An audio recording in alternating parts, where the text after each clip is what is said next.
Sa usapin ng mga naipatayong mga hospital ni Tatay Digong noong panahon ng COVID, medyo sumabit ata si Alfred Mark Guzman. Panoorin nyo guys. Unahin na natin dyan nung pandemic, yung mga hospital nung COVID. Yung mga pinatayo niya talagang built from scratch.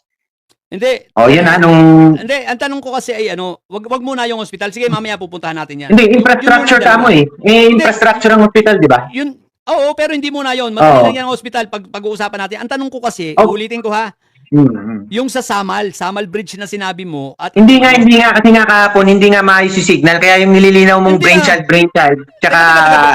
Teka, di ba kahapon, tinanong kita, sa'yo nang galing. Hindi, ito nga, nagre-restart tayo ngayon, di ba? Kinlaro ko bago ako magsalita kanina. So, binabawi mo na yun. Okay, linawin muna natin. Binabawi mo na. Malinaw nga ngayon. So, hindi si Duterte ang nagpagawa ng Samal Bridge at ng siya ang nagpagawa noon, pero hindi na niya kasalanan kung hindi natapos yung kasi 6 years lang ang term niya, hindi katulad ng mga ibang presidente, 21 years si Marcos. So, tinatanggap mo na hindi niya natapos? Hindi niya problema kung hindi niya natapos yun dahil hindi naman talaga kaya ng 6 years na term yun para matapos yung mga mega infrastructure na ano. Pero yung sa una ko sinabi, wala kang masabi dun sa... Alin, ako wala yun dun sa mga hospital nung pandemic, yung COVID, yung built from scratch magsabi mga ka, hospital. anong hospital ang natapos ni Duterte? Ako, napakarami nun. Built from scratch nga yung mga hospital nun. Magbigay ka ng isang hospital. Hindi mo ba alam yun? Hindi mo ba nabalitaan yun nung COVID, yung mga pinatayo kung saan? Hindi hospital ang tawag dun. Ano pala tawag doon? Hospital. Hindi, sa madaling salita, wala, hospital. hindi nga yung mga hospital viewers, yun, clinic yun. Ang tawag doon ay COVID care center, clinic yun ay mga cubicle, hindi hospital yun. Pag pinagaganda mo lang yung mga technical terms para sa mga viewer. Huwag mo pagandahin masyado. Pag sinabing hospital, may bed, may ward, may bed doon. May ward din doon, may amenities din doon. May operating room. Sino nagsabing wala? May emergency room. Wala. Doon nga sinusugod yung mga sinususpetsya may COVID nun eh. Doon sila para i-quarantine. Ikulong sa kwarto para hindi makalabas. Ang tanong ko, meron barong hospital yun? Meron barong emergency room? Parang mini hospital na yun. Parang ganun na dating doon. Hindi mo lang ina-isa. Quarantine area yun, quarantine clinic. Ginagamit sige, ipaliwanag mo muna sa akin. Paano naging hospital ang COVID center?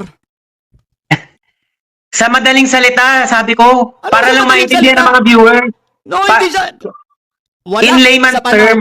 In layman's term, COVID center ang tawag ron. Center, magkaiba ang center sa hospital. Ang center ay parang clinic. Para nga maintindihan din ng mga taga-probinsya, hindi na natin kailangan na eksakto yung term. Alfred Mark Guzman, medyo sumabit ata ikaw sa sagot mo kanina. Ito, fact check lang yung sinabi mo na hindi hospital yung dapat itawag dun sa mga pinagawa ni Duterte nung panahon ng COVID.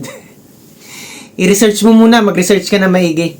Ang tawag dyan, kumpletong pangalan yan is Off-Site Modular Hospitals. 29 yan. Yan ang bilang ng mga ipinagawa nun. Tapos sabi mo, hindi hospital dahil walang mga kama, walang facilities, walang mga ganyan, amenities kamo. For your information, meron niyang heavy care and ICU beds. At meron ding quarantine facilities dyan. At yung mga ginagamit pagka isolate yung mga suspected na COVID patients, ayan, 736 yun.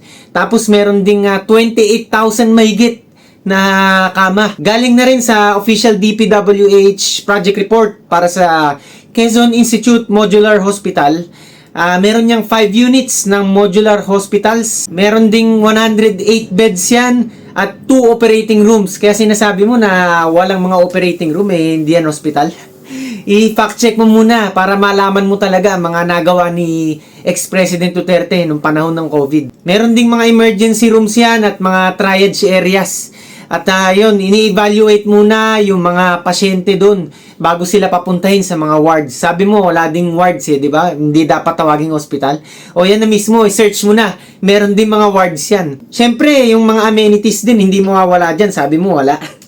Meron niyang mga hospital beds na meron pang cabinets tsaka mga sliding tray. Mga ganda yan. At meron ding mga nurse call button yan na nakakonekta dun sa central nurse area.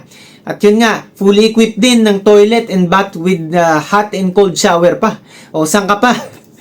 At yan, meron ding mga laboratories pa yan. Meron pang medication storage. At syempre, mga doctor and nurse stations, meron din yan. So in summary, ito ay extension wing ng hospital. Pero still, it is fully functioning.